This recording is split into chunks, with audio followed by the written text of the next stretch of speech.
Moving on, as we continue our pursuit of empowerment and growth, let's address a sobering reality. The fact that for most women, achieving a harmonious work-life balance remains an elusive goal.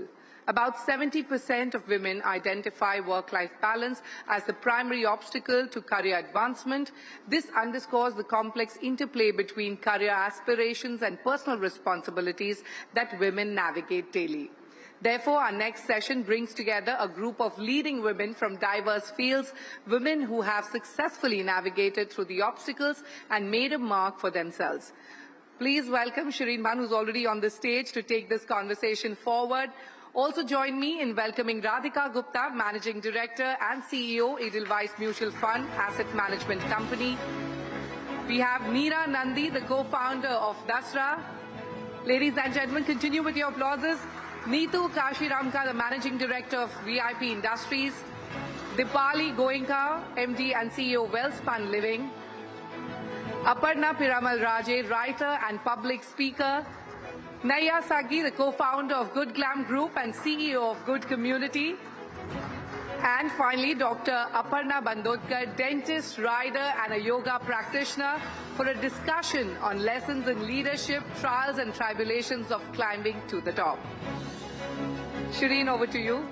Thank you very much, Shruti. What an amazing cast of women we have on this stage, ladies and gentlemen. It doesn't get any better than this. And, you know, as I started by, in my introduction, I think each one of these women has not just, sorry, let me just get that, has not just broken boundaries and created milestones, but they've done it with courage, they've done it with grace and humility, and while sharing their story. So let's, it is storytelling time, so let's get down to it, and of course then we will get their insights on what it will take for us to get more women into the workforce and ensure that women get to the top and achieve leadership positions as well. But Radhika, I'm going to start with you. You know, I was telling Shoini at the start of the program about you coming out there and talking very openly about the fact that you were 20 and the fear of rejection had got to you so much because you had been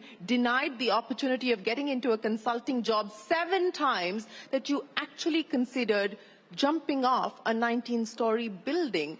For you to have had the courage to come out and share this story with the world in a world where perfection is expected of women, what was that like? Thank you, Shereen. You know, I hadn't planned on sharing this story. I grew up, and I think there's a lot of commonality with what Masaba said, a little not so happy about the way I looked. And then I went through that bout of rejection. And one day, as a part of an Edelweiss leadership session, I learned about storytelling. And something spoke to me in that, and I told the story that I told on stage to a number of colleagues of mine. And when I did and I saw their reactions, I said, you know, the world actually loves you for your imperfections. And so I went to Geo Theatre one day. I took a day off. I didn't tell anybody in my family or anybody in my office that I was going to go do that talk. And I spoke to a group of 500 strangers about that story. And the person who coached me through this said, this single talk is going to change your life, Radhika. And I said, you have no idea what you're talking about. And he was absolutely right. Because one, everything, much of the public impact I've been able to have has been a result of doing that talk, the girl with a broken neck, and coming out with my vulnerabilities. The second is, it shaped my own sense of self-confidence. I think my self-confidence went from here to here the night I did the talk, because I realized everybody is connecting to me for my imperfections. Till date, I have people write to me saying, I'm a guy in Bangladesh, you spoke about your broken neck, I have a cleft in my left cheek, your talk made me feel better. A girl in Mumbai will write, I have a bald patch on my head, I saw that talk, I feel a little bit better. And today I got a note from a reader of my book, and she said, empowerment isn't just providing resources. It is also sharing stories and providing inspiration. Because for many women, we didn't grow up with role models beyond the traditional faces in media. And even when we heard those stories weren't told with shades of grey. So she said, thank you for telling me your story with shades of grey. No, absolutely. And that's exactly why I said that, you know, this was my experience as well. Interview after interview, the past 15 odd years, I would walk away feeling like it's too good to be true. And I'm so glad that at least women on this panel have been courageous and brave enough to share their stories and their vulnerabilities. I'll come back to you. But Dipali, I want to address this issue with you as well. Got married at 18 and at 30 decided that you wanted to get into business. And the reason that you decided to get into business is because you have 2 daughters and you said, I have to open that door for them. Yes. That was the motivation. So take me through that to now running a business that operates across 50 different geographies, across multiple, customers from the Walmarts of the world to Costco's. What has that been like? You know, thank you, Shereen. It's such a great company out here. So let me give you my story. You know, I was seeing at the back the audacity of ambition, and I think we all have a right to dream, don't we? Women, whether, for me, that's where it began. I was a homemaker, and you guys have all been professionals, but I was a homemaker when I started and thought to start working. I'm from a Marwari community, very conservative. And having 2 daughters and not a son was a big deal. And for me, I realized that in the sense of that I have to create the legacy. And I think all of us, whether it's the male or the women, both have a right for financial independence. And why not? And I think that's the legacy. That's the legacy for me was very, very important. I wanted my daughters to know that they have that opportunity to do what they want to do. And I think that's where it was. And it hasn't been easy for me, Shereen, as well. When you talk about the businesses that I lead, even the textile business when I started leading, today we are $1 billion in top line, but when I started it was just $400 million. But the word was around that, is Welspun really serious about doing anything? They have a woman at the helm of affairs, she doesn't know anything. And the irony was, the other side, the customer was a woman, the merchandiser was a woman, but it was a male-dominated society, a male-dominated industry. And I said, okay, let me do this. And I played on my strength there, Shereen. It wasn't about that, okay, I didn't know textiles. I didn't know how the cotton was bought, how spinning was done, how was weaving done. I didn't know anything. I played on my strengths. And I think, Shereen, for all of us sitting here, I think we all have our strengths. We all need to play on that and see what we can do. And for me, I think that was a very interesting journey that began from there.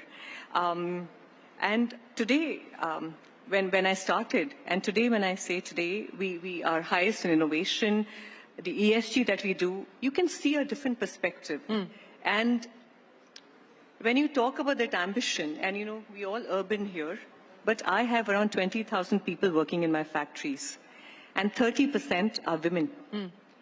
And imagine that ambition there. She leaves at 5 a.m.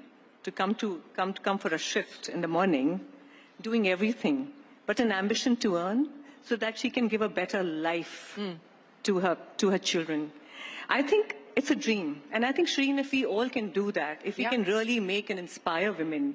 So for me, that's what it is. I think if I can open that door for those many women, I can open that door for those women in the communities who are earning around 20,000 rupees, sitting in the village where they can give and buy a better kind of a life for their kids. I think that's what it is. And it is this India we are talking about. Yeah. We are sitting in Mumbai. It's that India in the hinterland you're talking about. But you're absolutely right. And that is why we want to take these conversations not just through the metros, but outside of the metros. And that's what we're attempting to do as well with the storytelling that we're doing. But Dipali, when you started, it was about 8% women, and you said now it's about 30%. Would you have got to this number if you were not there? You think if you as a woman leader were not steering the company, would you have seen this 8 to 30% growth in the number of women? I think, Shereen, it would have been difficult because for me, my door is open always. I'll just give you a small anecdote for everyone. It's a very interesting one. I did a program in my factories where, the families were trained to share the workload of women, to respect what she was doing. And I think that's what got so many women in the fold as well. I think that sensitivity is so important. You can talk about diversity, but that diversity just doesn't happen like that. It's the door that somebody opens for them. And I think that's what it is, Shereen. Yes, and many doors have been opened, not just this evening, but through the course of the careers that these wonderful, amazing leaders have had. But Neetu, let's talk, 8%. I was talking to Dipali about that 8% number. You're a chartered accountant, one of the brightest young chartered accountants recognized so by the ICAI. And what, 8% chartered accountants over 20 years ago, and today that number is again about 30-odd% or 20%. A significant improvement there. Take me through your own journey, Neetu, and now from Jyoti Laboratories to CFO to Managing Director of VIP Industries. Yeah, it has been an interesting journey. Tough anyways, that has to be because we are women. But yes, I'm from a very conservative Marwadi family. So to do a CA itself was a task. And as soon as I finished my graduation at the age of 20, and I'm from a conservative family who even didn't allow me to go to a co-ed college. So I was said that if you want to go to a college, then only girls' college, otherwise no college. So from there to here, it's a journey. And at 20, as soon as I finished my graduation, I was told that abhi shadi kar denge. But yes, I said, no, I want to do CA. And my dad said, nothing doing. Whatever you want to do, go to your in-laws' house and do. I am not allowing. You have to get married, otherwise I'll not get a boy, because CA means 3 to 4 years. And you're already 20 and 24 pay. I don't think you will get a good boy. And I did not leave it. I actually started crying. Next 7 days, I did not leave him till he said yes. So yes, he said yes. The power of tears. Power of tears, and I would say perseverance and not leaving it. Yeah. And date raho, ki I have to do it, and he allowed, and that's how it happened. And then the time came when I was about to get married, and he started seeing boys. Again, a similar challenge. Every boy who was a chartered accountant, knowing how difficult it is, still wanted a housewife. They didn't want a chartered accountant. And then we got one biodata where chartered accountant, service class family, my father-in-law was working with Grasim. And I thought this is a good chance because somebody who is in service class might be more progressive as compared to the others. So before my dad met this boy, I went to a Yellow Pages, searched his number because those days there was no mobile. Well done. And called him to meet. And 3 things which I told him that time was, 1, I will decide whether I need to work or not. Second was, my complexion is dark. He was very fair. I said, generally in Marwadis, this black and white is quite prominent. I don't want, I have no makeup on my face. Please look at me and decide. And the third thing was, every father wants to give more than what he can to his daughter, so please do not ask for dowry. And these 3 things, he got confident, and he loved my confidence, and he's my husband today. And he's helped me reach my career.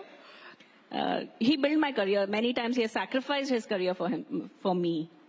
And yes, journey started. Then I started working with Keval Kiran.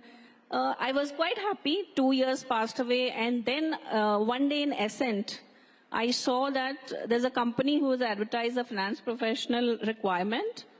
Only women should apply. In 2000, okay? And I told my husband, I have to work for this company only. He said, you don't even know what the profile is. You've not met them. How can you make this judgment? I said, in 2000, this is 2000, a company who has guts to write that for a finance professional, those days it used to be only men apply. Yeah. And they wrote this, so I salute them and I want to work. It really worked very well for me. I started as an assistant manager and left as a vice president, worked for 17 and a half years, and did everything which a finance professional can dream of in that organization. And then Greaves, and finally VIP Industries I joined in 2020, peak of COVID, when our business was zero. I think did some good work, and the promoters gave me appreciation, and today I got this role just 7.5 months ago. Absolutely, as Managing Director of VIP Industries. So the two big lessons there: pick your partner wisely and pick the organizations that you choose to work with also wisely. Neera, I promised you I wouldn't come to you first, so I'm not. But, you know, I want to understand from you, coming back to India, deciding to do Dasra, and now the world of philanthropy, and where do women find themselves when we talk about not just benefiting from the giving, but also in the giving economy today? So, I mean, I think it's exciting and so inspiring to hear everyone's stories, but I think that we're at an amazing point here, even in India, just to see the role that women can play. And in philanthropy, we've seen in the last 25 years, we are working with 300 families, and 70% of them are actually women-led. Now, they may not have the wealth, but they are leaning into the philanthropy, making the decisions, really starting to define the kind of change and the kind of world that they want to see, and that we see as quite powerful and what that can translate to. But for me, even hearing Masaba, the conversations here, even when we're working with the philanthropists on one side or NGO leaders on the other, I don't think we can underestimate the Indian cultural context of patriarchy and how much that plays into our lives, and recognizing that leadership here, whether in philanthropy or otherwise, there's something very special about the way that we are here in India that we should embrace, but there's also a whole lot of other things that probably we need to work towards. But I'm quite optimistic, or have great expectations. What gives you the optimism?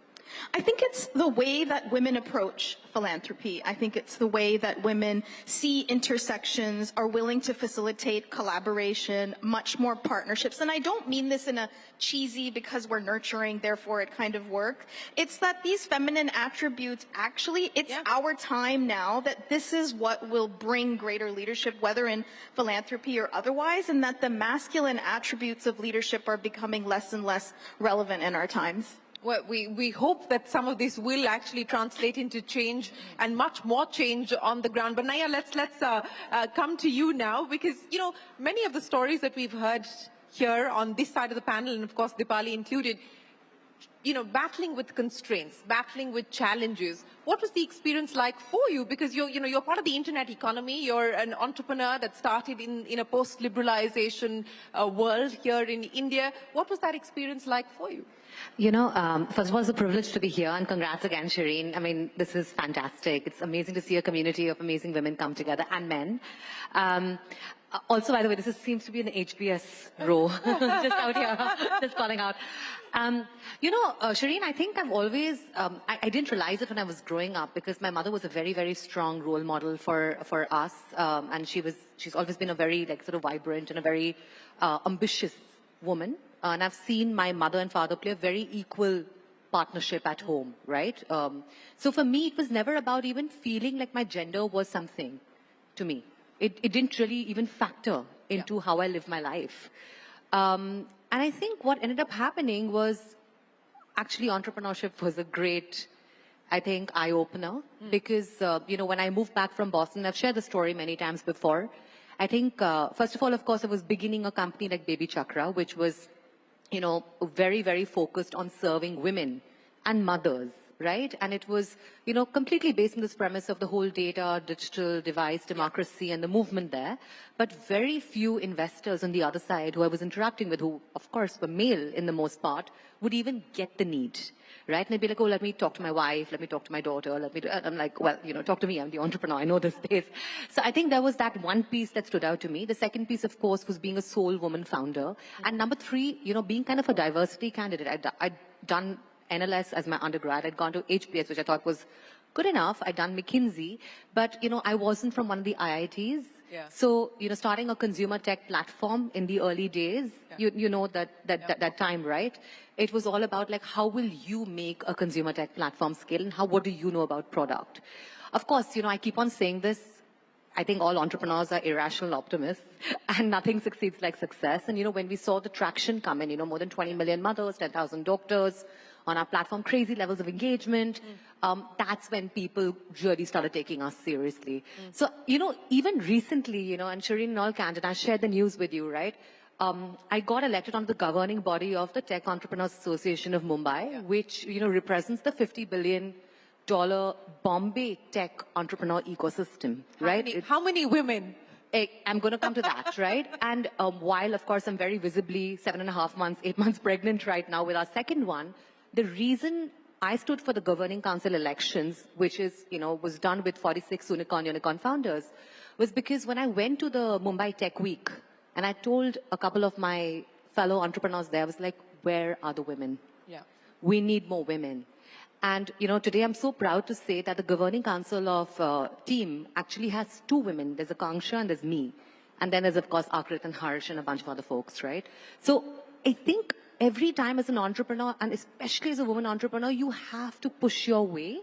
But again, the good news is nothing succeeds like success. So the more successful you are, the more people you find batting for you and for your side. No, absolutely. And congratulations, by the way. She's due in a couple of months from now, but, in June, so that's almost here. But has it really changed, Naya, for a female entrepreneur, and especially a female entrepreneur that's not necessarily doing a product or a platform or providing a service to a women-driven economy or a women-driven market? Is the funding happening? We know the numbers, Shereen. We can talk about them ad nauseum, right? I mean, less than 2%, maybe at best 8% India, venture funding going to women-led founders, etc. But here's where I have hope, right?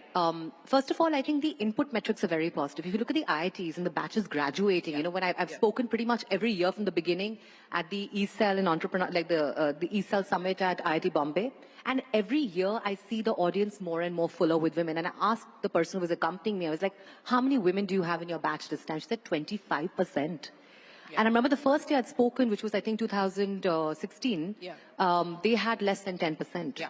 Right? So you kind of see a doubling of numbers. Yeah. So it's one of those nice S-curves you're seeing play out in the input on engineering and the sciences itself with women representation. The second also, I think on the investor side, there's a lot more conscious investing and a lot more thoughtful investing because the data is out there that women-led companies do better. While they're smaller in number, but they do better than a lot of the male counterparts. So I think the data is now speaking, and data speaks truth for the most part, however much you might want to rub it the other way. And that is happening, the change is happening. And third is, I think the storytelling. What you're doing here, Shereen, I've shared this before with you. I think it's very important. When other women see women in positions of power, when they see them taking charge of their own decisions and also making a success out of it, that story becomes the mainstream narrative. And not just in boardrooms, but more importantly, at dining tables. Yes, we do need to have these conversations at the dining table and dining tables across the country, the length and breadth. But Aparna, I want to address 2 very important issues with you. One, of course, your own challenge of dealing with being bipolar and coming out there and talking about it and actually writing a book about it and spending a lot of your time addressing this issue, which has now become something that is being mainstreamed, or at least the attempt is to mainstream it as far as large corporations are concerned. The other, to Naya's point about leadership and designing thoughtful leadership, what have been the big changes that you've seen as you've observed corporate India and its evolution? So let me ask you a question, Shereen. Out of all the hundreds of CEOs interviews that you've done over the years, how often has the term psychological safety come up at all. Not even once. Yeah. And actually, if you see the data and the research, something But like... the good news is that we've had male CEOs talking about menopause. So that I have to say is a win. That's good. Yeah. So the point I'm trying to say is that, you know, when it comes to mental health in the workplace, something like psychological safety is probably one of the biggest factors that contribute to high-performing teams. But it's still not a word that we're using. You know, we need many more Radhika Guptas out there who are talking about what they went through, right? And I think the conversation around mental health in India is a bit like what climate change was 15 years ago. We were just coming to terms with it. And it needs safe spaces. We need to normalize it. We need to be able to just talk about it, just like we're talking about gender now. And I think companies have actually now a lot of budgets for gender diversity. It's a program that's being taken quite seriously at a strategic level by CEOs, by you know, sometimes maybe there's more talk than action, but it's still being taken. When it comes to issues like mental health, it's still a very, very early stage conversation, although there's a direct correlation with productivity and efficiency and, you know, all the things that we do care about in the corporate workplace. So I think that the thing is, you know, what I've seen since my book has come out, I've done probably over 100 conversations, and they've been anywhere from an art gallery to a steel factory to an army cantonment to a corporate headquarters. So we can actually talk about it anywhere. It's just a question of having the intent to have that conversation and not being scared by it. You know? Yeah, no, I agree with you. But you know, the burden of the perfection penalty, for instance, and this is the burden that women carry with them through the course of their lives. How have you seen this sort of impacting the way that women project themselves in the world? How are you seeing some of that now being unlearned, if at all? Yeah, I think my favorite line from a book actually is that men have unwarranted self-confidence and women have unwarranted self-doubt, you know, and I think if we could, you know, so I think that we constantly are trying to prove ourselves to this mold that Neetu was saying, you know, of looking a certain way or being, you know, qualified in a certain way, and until we start seeking that validation from ourselves, as Masaba said, and not looking for it from other sources. I think this unwarranted doubt that we have of not feeling good enough is something that affects at all levels.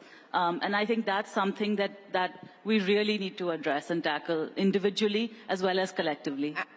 Yeah, absolutely. Individually, yes, but also collectively as a society, we need to start to change the narrative and to change the language and the way that we address these issues. Dr. Aparna, thank you so much for being here. I'm so glad that we do have you here. You know, I was, and sometimes the universe has wonderful ways of throwing stuff at you that you need. And I was on Instagram and I saw your post, and I wish we could put it up here actually. So she is a doctor who also practices yoga, and she travels through the city on her Royal Enfield. So she's, which is called what, Bijli? Yes. It's called, so take us through your story. So Bijli is currently my motorcycle on which I travel, and I'm practicing dental surgeon. So the love story with motorcycles started long time back, as in when I was in school 13 years old, and I had this affinity towards geared motorcycles. And the backdrop was that my father knew how to ride, and he owned a bullet at one point of time. I just sat for a brief amount of time on his motorcycle on the petrol tank. So later on, it turned into this affinity such that I wanted to own one. But when I learned my motorcycling, parents were absolutely unaware, and mom was most skeptical because she thought that आगे जाके लड़की हाथ पैर तोड़ेगी, शादी कौन करेगा? So she always thought that it's a no motorcycles, no two-wheelers in home, and you're going to fall and break your legs. But somehow I still pursued that, and eventually the 10th, 12th, all study time passed away. And when I was in dental college, I actually used to ask for, motorcycles from my juniors. So I knew I used to spot some people who used to come to college and go looking around for the bullets in the on who campus. are commuters, yes. So I used to spot them, and I was like, no ragging for you. I'll save you of the ragging part, but please just give me your motorcycle. So that's how I tried my hands on various brands. And when I actually started my own clinic, before that I was a commuter. Even I was commuting on the motorcycle in the city because that time metro was not happening for a very long time, like straight 14 years. And I thought that this is going nowhere. I can't use it public transport, and it's better I own one motorcycle. So that gave me a golden opportunity to buy a commuter's motorcycle. So for quite some time, after earning, some good amount of money, I saved and I said, let me go for a commuter's motorcycle just for the sake of, my work purpose. But later on, when I started my own clinic, I said, I have to take one step ahead now, take my passion. And I always love traveling across our country because our country is so vivid that I say one lifetime is not enough to explore the whole of our country. You might have to take multiple births to again. For the sake of Neetu, I hope you're doing it with a VIP suitcase. In fact, I was telling her, nowadays this market of motorcycle riders, touring across the country, you have so many claw bags, the tank bag, the saddle bags. Yeah. So I think VIP should come up with some, touring luggage. There you go, Neetu. You've got an idea on the table. So that's how when I bought my Royal Enfield, I said something's, magnetic, dynamic about it. She's actually asking me, take me across the country, explore. I like the way you said she's actually asking you. Yeah. No one would think of a Royal Enfield as a she. So I took my passion to the next level, and I must say my dental profession as a dentist, it fuels my passion. So I always feel privileged that being an entrepreneur, a self-employed person, I really don't have to ask for leaves.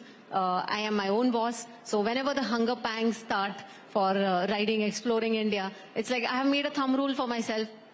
Annual trip of about 15-20 days, quarterly basis, take a off of about 1 week or, at least 4 days, and once in a month, 1 weekend off for my ride. So that really, even a cell phone needs a charging, right? So after all, we are humans and we get so much worked up and the burnout happens. So it's time, understand from inside, that it's time. Now you have to go on a ride, on a trip.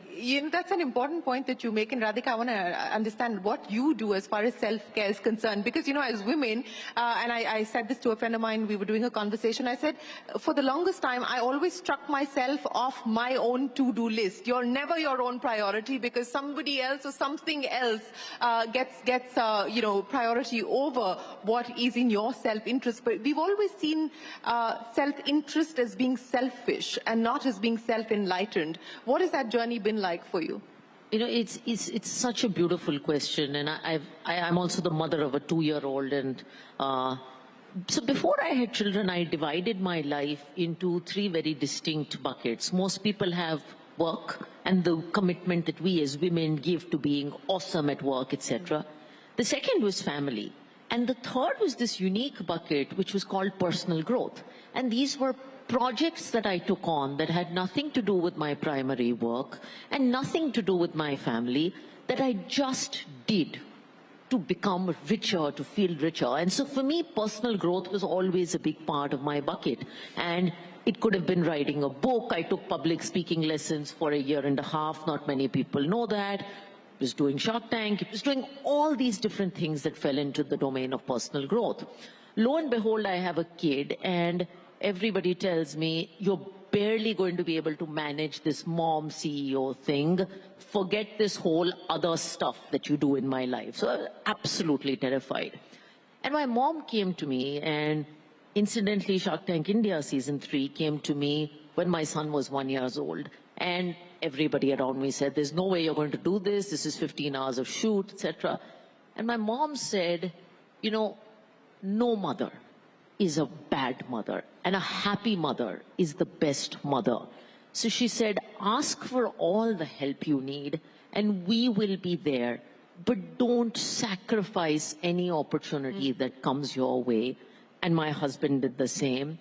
And lo and behold, in the last year, I'm writing a second book, I did Shark Tank, I did everything I wanted to do.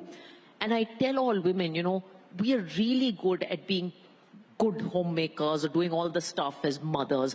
We are really good at doing stuff in office and we're diligent workers. But when it comes to ourselves, we're like, oh, I can sacrifice this. And the short-term sacrifice really hurts you in the long term. So don't sacrifice yourself. And the last thing you need to live with is guilt. No, absolutely. I think so many women that I have spoken to have shared stories of that. I remember Indra Nui telling me that if she could have got herself a T-shirt that said, I'm guilty, she would have done that, because she said that's how she felt, through the course of her life. Shereen, if a chapati is imperfect, if you are less than the perfect hostess, if you have one day at work that's not good, and if your sari doesn't look perfect one day, it's okay. We've never signed up for perfection, right? No, and hopefully we don't live with that burden of having to sign up for perfection. But let's address this, the mom CEO, because this is a genuine fear, it's a genuine concern that can you do both? How do you do both? What is the appropriate work-life balance? Dipali, share with us your lessons. I do resonate with what Radhika said. A happy mom makes a happy person makes a happy mom. I think for me that really resonates. My journey has been very interesting, Shereen. My girls are now married. Both of them are married. I started when my girls were 10 and 7. And they were going to school. And I basically told them. I think they understood. And the fact is, I did miss their parent-teachers meetings. I wasn't there sometimes. But if you ask them today, Shereen, my younger daughter works with me very closely in my business as well. And I ask her, and she says, we wouldn't have had it any other way because we are very proud of you. Because they used to come to office and they were with me when I was working. That actually also shows them. That also shows them how they can also work. There's a lot of management skills that they just watch and they inherit, Shereen. And I think this is a very interesting way of looking at things. And I always say the mom is the best example for the daughters and the children. And I think that's been a very interesting journey. One interesting anecdote, and it is a very typical conservative way of looking things. My daughters were, they were both doing their own things, and I didn't want to press them on their marriages. So I used to get advices from my very close friends and close quarters that it's because you're not for them, you're not there for them, and you're working and you're focusing more on your customers. That's the reason your daughters are not getting married.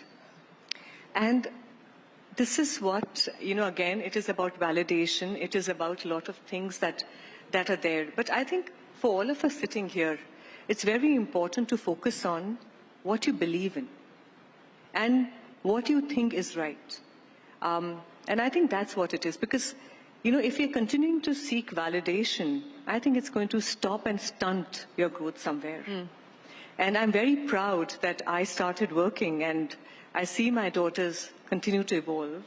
I'm really happy about that, Shereen. Well, and more power to them as well. But this is, I think so many of you already brought this up, but we've heard this so often. Between this 20 and 28, this ticking time bomb idea that if you're not married in your 20s, then life is over as you know it. I mean, we have lost so much great talent, and I've seen this in our newsroom as well. We've lost so much great talent because of this sort of pressure that you put on people saying you have to go out there and get married within that time frame. But Naya, what has it been like for you, mom CEO?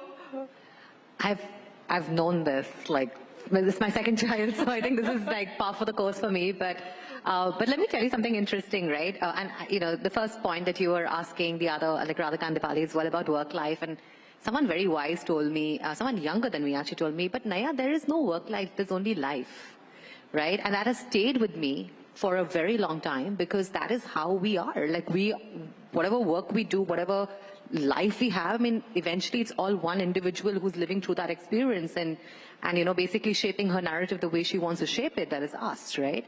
So that's one piece to it. The second piece to it is, Shereen, I've realized that there aren't, Radhika, of course, was in a panel with me a couple of years back when she was expecting Neil, and then, she was pregnant then, and now I'm pregnant, and, I've been on stuff pregnant. I realized, but there are not too many leaders who are, kind of coming out when they're pregnant. So I actually make it a point more than ever now to actually be out and about, and I won't have it any other way. That's who I am. But there was this one incident, I wrote about it as well on LinkedIn, and someone came to me after a panel and said that, you're very confident for your tummy being this big. And I didn't even realize that was something, that really I thought I was looking very smart, and I was looking very good and very put together. And I went back home and I was talking to Arya, who's my 5-year-old, and she was like, I was like, Mama, Arya, she had the next day in school, she had some role model day. I was like, Arya, you're going to dress up as? She's like, Mama, of course you. So I think you hear these stories, I think I think the main thing is like, as long as we are like, that water off a duck's back and, you just do what you want to do, what feels right to you. And as long as you're creating impact and impacting lives, I think that's all that matters. We're talking about creating impact, and you said something earlier. I said, you don't want to make it sound like the cliched, the female attributes that you bring to work, but, they do foster and encourage partnership and collaboration much more, if women are perhaps at the lead as opposed to a man, because egos tend to be less in the way then. But is there do you have do you believe that you have a specific leadership style because of your gender that you bring to the table? I think my leadership styles evolved over time because I pretty much grew up doing and being in industries that were much more male dominated. So I studied math, was in actuarial science, then was at Morgan Stanley in investment banking. And I grew up with my mother, who was the first engineer from IIT, electrical engineer from IIT Kharagpur. So we were all very much like go and succeed in a male dominated world. And so that was all about, really bringing out male attributes. And I thought I was one of the guys. And then I went to Harvard Business School and I still thought, wow, I'm so cool. I'm still one of the guys. But actually at school was a bit of a turning point where we underestimate certain things in your life all of a sudden give you that courage to be who you are, a little bit to what Masaba was also saying. But I think, yes, it is now embracing our certain attributes that actually make us successful. But that has come from validation. We were talking about looking for validation and looking for approval. I feel like that inner voice, go out and find people who are telling you what to hear. And I think that's actually helped. And it's helped not only because I'm in a sector that might feel that, oh, it's easy to have feminine attributes if you're in the nonprofit sector. You'd be surprised. It's actually the same. When you look at senior roles in our sector, they're still very much male dominated. And to be honest, we're losing women at the time that you're having kids and you start to opt out because you feel that societal pressure. And so we have to invest in things like a care economy. We have to invest in things where we're helping each other understand that challenge. And I couldn't agree with you more. It's not about balance. It's like certain stages and certain phases in your life. You'll prioritize kids when you have to. You'll prioritize work when you have to. I just have to say I'm really sad that I had three boys, I should say, and they're teenage boys. And so when I hear all of you talking about daughters, I'm like, you're so lucky. But I think there's a role for us as moms of sons to actually raise feminist boys who actually end up being with, or hopefully a partner who, break some of these norms. Yeah, absolutely. And I think, Radhika, you found your husband was the one who actually didn't let you jump off that 19-story building, and he has been a partner through all of your efforts as well. He has. In fact, the 19-story building is well known. When I was pregnant, I was going to apply for AMFI vice chairman, and then I said, a lot of people told me, don't do it because you're going to have a kid and all that stuff. And my husband was like, why not? The opportunity is there, and we're going to make it work together. And if I'm sitting here today, it's because my husband is managing a very demanding 2-year-old. And every weekend we have a conversation, because he has a high-profile career, about who's going to go to parent-toddler, not mother-toddler, because he attends a parent-toddler, and I hate that word, mother-toddler. So we argue over who's going to go. We calendar like crazy. But we make it happen. Well, speaking of making it happen, Neetu, are you doing things differently within the organization to ensure that you don't just bring on more women into the workforce, but you ensure that they actually stay through these critical periods? Yes, definitely. I've also taken up a challenge. So today our women workforce in the organization is very low. It's only 9%. And I have taken a task that it should be 25 in next 3 years. And it will not just happen like that, right? So what are you going to do to make 9% to 25 in 3 years? So a few things. Today, there is a clear mandate to the HR that for any role or any vacancy, there has to be a 50-50 shortlisted CVs to be given to the respective manager. Because if you don't give that, then how do they choose? So that's the first thing. And I'm not saying that take women just for the sake of taking. I always believe that give a fair chance or equal opportunity. So that will happen. The second thing is a lot of women take a break during this 25 to 30 years of age when they got married and now kids, the other thing why they take break is also because of the ailing parents. They have to take care of them or in-laws. So I think those days we have to be flexible, give them some liberty. Also, COVID has taught us so much. Today, work from home has become so common. We can give those kind of flexibilities to the women. Also, take care of them when they are in need. The other thing is also develop them. So we are started a program which called She Leads, where we choose high potential women and do a 9-month coaching for them. Okay. How do they reach to the next level? Are you doing something specific as well, Radhika? We've done a lot of stuff. We are now 34% women and 4 women CXOs, all of whom have become mothers in their journey as CXOs. So I think a few things have worked. One, role modeling. I mean, I really believe more women attract women because you see kids roaming around on the floor and at offsites. We're doing a lot of work on inclusion, see, because we've solved the problem of having enough incoming women. Our challenge is on inclusion. We did one thing very interesting that I'd love to recommend to the panel.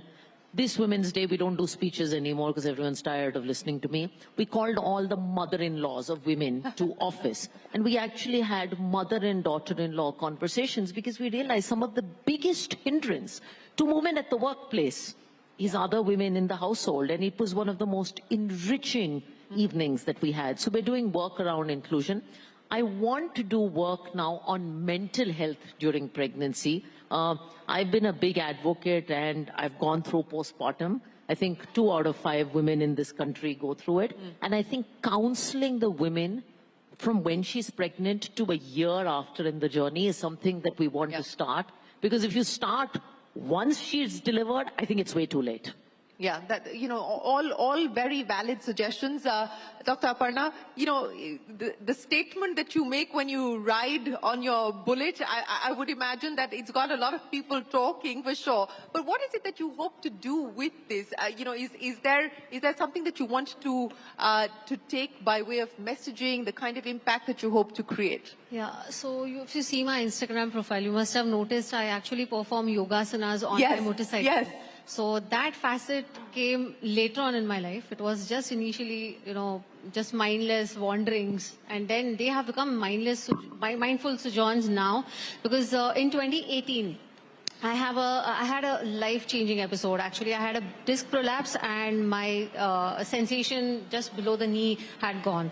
And it hit a rock bottom, my life basically just went topsy-turvy. And I thought I was a little depressed for quite some time. And I was told a spine surgery. So I couldn't pursue my passion. I couldn't ride. I couldn't stand. I can't cook. I couldn't sleep. A lot of things came to a standstill. I couldn't go to the clinic and I was on bed rest. And a lot of medicines caused a lot of side effects. So at that point of time, I just gave yoga a try. And that fixed me. And now you're doing yoga on your bike. Yeah, so the idea came why, I'll tell you, because our PM basically assigned 21st June as World Yoga Day. And coincidentally, if you Google search, that same day is World Motorcycle Day. Oh, okay. So because yoga fixed me, I thought, let me take it to the next level because I could think clearly. I could actually, see, yoga gives you a clarity of mind. Yeah. It's not just, having a shapely body and, showing of, but it actually deepens your thought and, it gives you a profound, And that's a wonderful way of bringing both your passions together. So because it was on just the same day, 21st June, which is the longest day and the start of Dakshinayan. That's true. So I said, now my core is stronger. I have fixed myself without surgery. So now why not do this? So I just gave it a try. I have to give this one a try as well. But Aparna, I'm going to ask you to wrap it up on the back of everything that you've heard today, but also through the course of the work that you've done. What are the things that you would like to share that women need to be mindful of as they navigate the turbulence of the workplace, the turbulence at home, and the scrutiny, more importantly, that society sort of puts you through? Yeah, I have 2 words for it, Shereen, and that's called benign patriarchy, which is, I think we're all aware of patriarchy. And, you know, we're aware when, let's say, daughters are not getting their share like sons.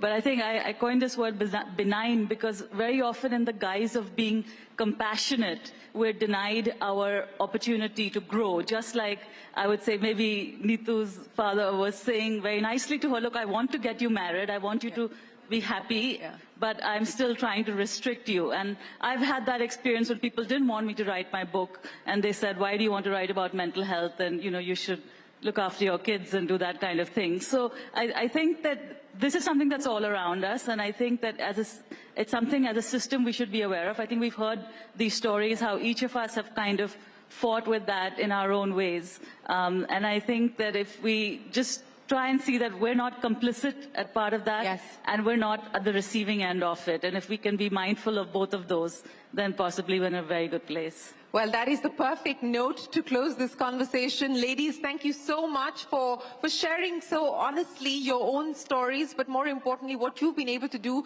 to shape the way that your organizations are changing, as well as to encourage more women in the workforce. We wish each one of you the very best of luck, and thank you so much for being here. Ladies and gentlemen, a big round of applause to the wonderful achievers here on this panel. Thank you to our esteemed women leaders for sharing your experiences and wisdom. Request you all to kindly stay back on stage. I would also request Mr.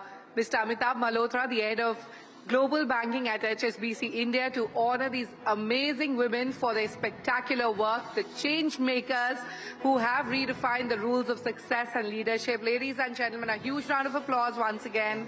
Sir, kindly come on stage.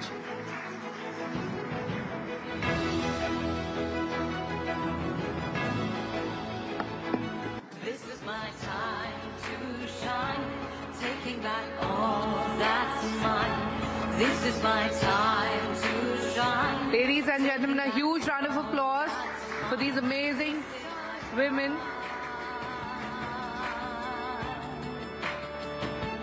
This is my time. This is my time to shine, taking back all that's mine. This is my time to shine, taking back all that's mine. This is my time. This is my time. This is my time to shine, taking back all that's mine. This is my time to shine, taking back all that's mine. This is my time.